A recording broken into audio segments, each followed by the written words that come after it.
Dear students, you are welcome in my online teaching classes. I am Shishpal Chauhan, and today I am going to explain the brief summary of The Hound of the Baskervilles written by Sir Arthur Conan Doyle.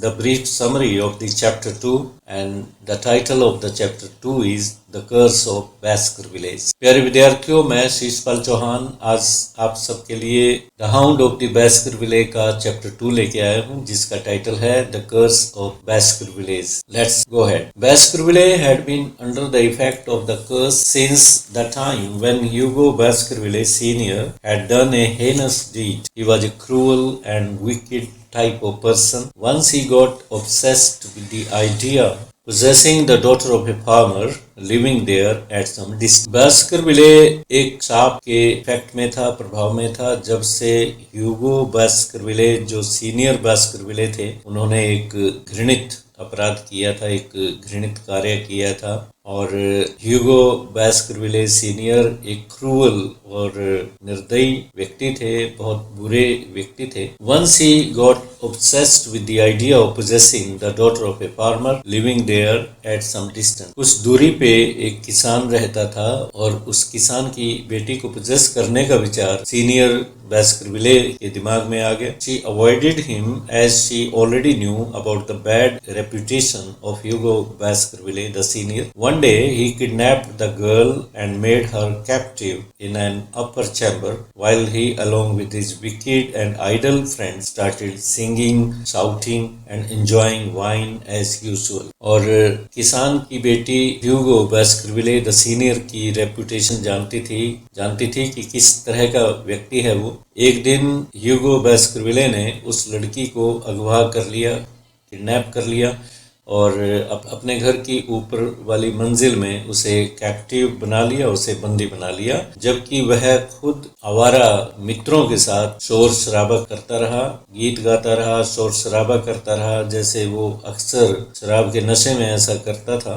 The girl was so much terrified that she found no way to escape. At last she took a great risk and climbed down from the room with the help of an ivy. Hugo Baskerville was mad with anger to find the room empty. He gave the scent of her handkerchief to the hounds and let them loose on her.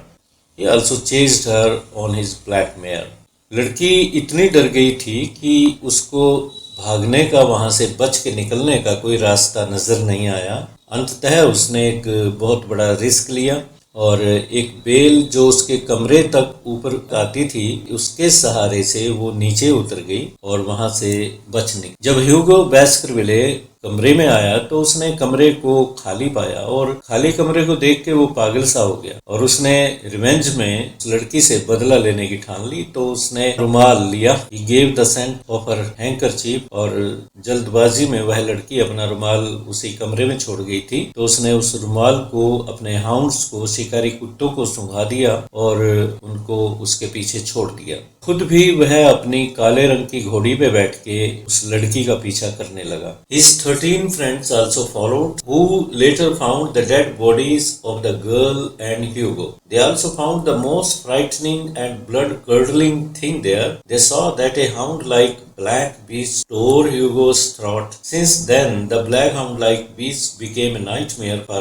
Baskervilles. उसके 13 friends ने भी उस लड़की का पीछा किया और बाद में लड़की का शव, लड़की की बॉडी और ह्यूगो बास्करविले सीनियर का शव वहां पाया गया. एक और भयानक दृश्य वहां देखा गया. उन्होंने देखा कि एक हाउंड की तरह, शिकारी कुत्ते की तरह काले रंग का बीस्ट ह्यूगो सीनियर के गले को काट रहा था. Since then the black hound like beast became a nightmare for the Baskervilles. और तभी से बास्करविलेस में जो भी रहते हैं उनके लिए ये हाउंड लाइक बीस्ट, जो काले रंग के शिकारी कुत्ते जैसा जानवर है, उन बास्करविले के लोगों के लिए एक भयानक सपना बन गया. Now, dear students, I am going to discuss the circumstances that led to Charles Baskerville's death and some stories related to it. Dr. Mortimer was Sir Charles' medical attendant. He knew that the latter suffered from the poor health and fits of nervous breakdown because of the constant fear of the legend of the hound-like beast. Sir Charles was habitual of having a short walk near the residence after eating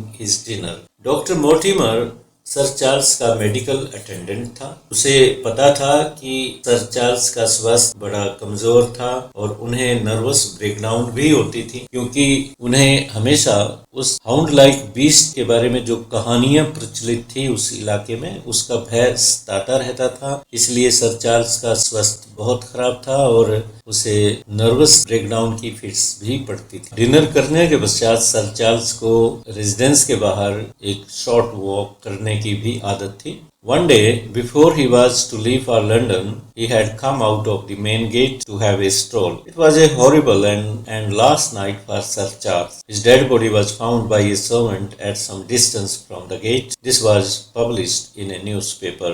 एक दिन की बात है कि sir Charles को London के लिए अगले दिन रवाना होना था और उस रात वो गेट के पास स्ट्रोल करने निकले थे।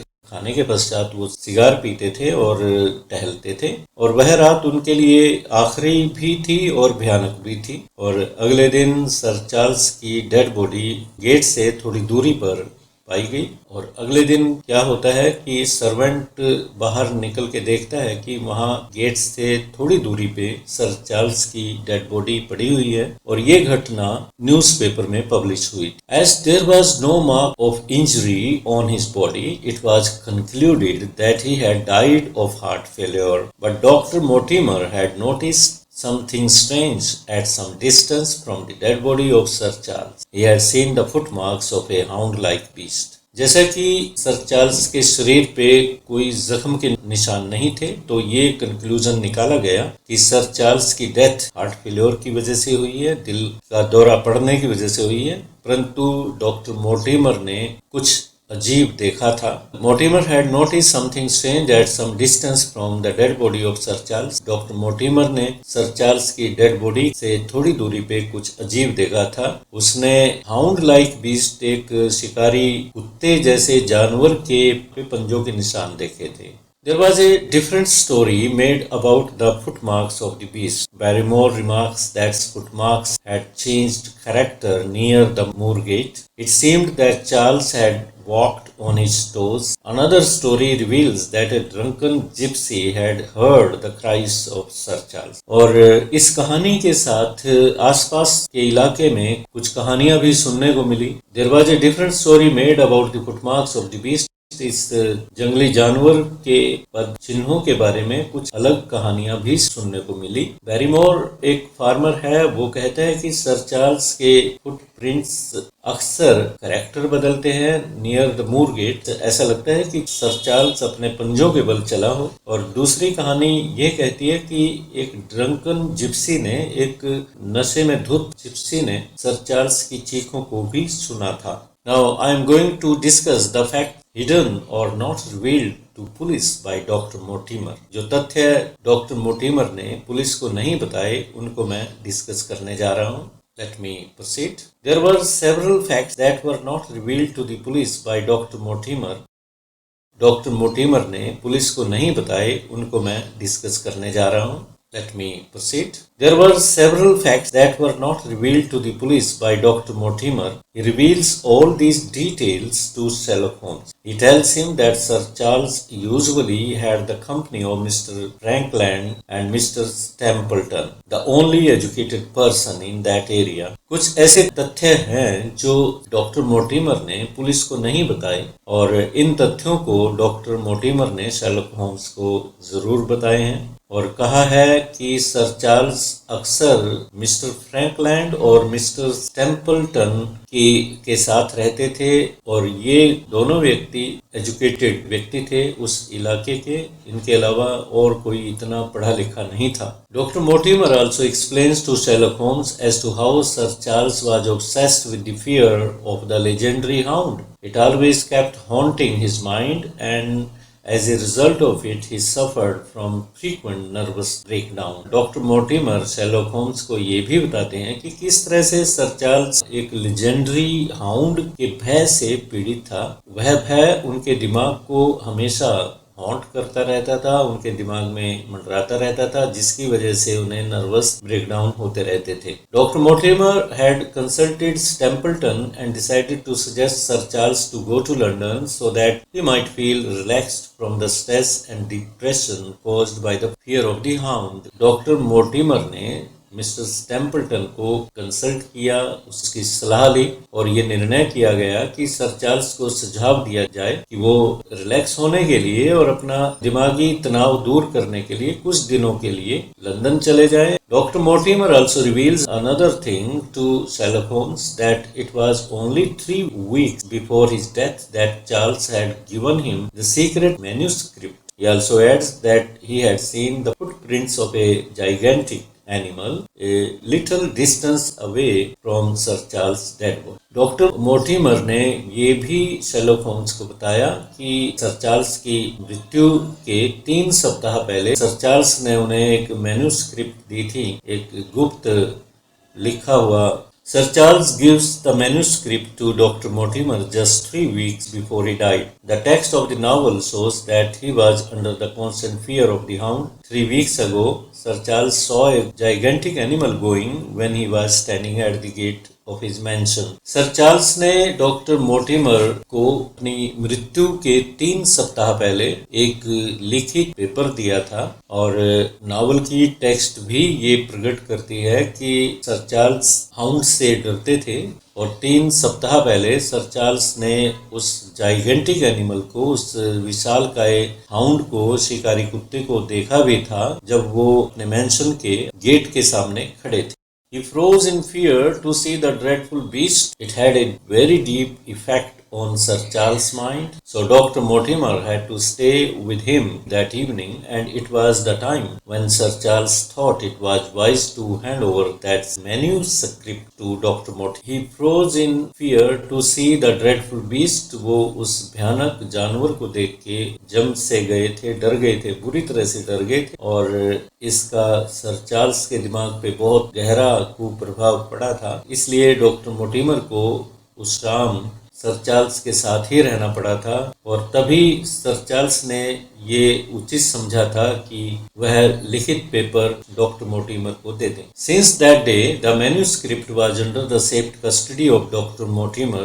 This event also shows as to how Sir Charles trusted Dr. Mortimer. It was a relationship of trust and friendship between them. Dr. Mortimer kept the trust intact, and he was now more worried about the new heir, Henry Baskerville's safety. उस दिन से वह manuscript doctor Mortimer की custody में सुरक्षित थी और यह घटना ये प्रकट करती है कि किस तरह से सर चार्ल्स डॉक्टर मोर्टिमर पर विश्वास करते थे और उनका जो रिश्ता था दोस्ती का भी था और एक विश्वास का भी था और डॉक्टर मोर्टिमर ने इस रिश्ते को, विश्वास को इंटैक्ट रखा, बचा के रखा। अब उन्हें सर चार्ल्स के उत्तराधिकारी हेनरी बेस्करविले की सेफ्टी की बहुत चिंता है, इस वजह से शायद वो शर्लक होम्स से मिलने आए। प्यारे विद्यार्थियों, ये चैप्टर 2 यहाँ खत्म हो जाता है। चैप्टर 3 लेके मैं जल्दी आऊंगा। Till then, have a nice. Dear students, in this way the chapter 2 ends up here. I shall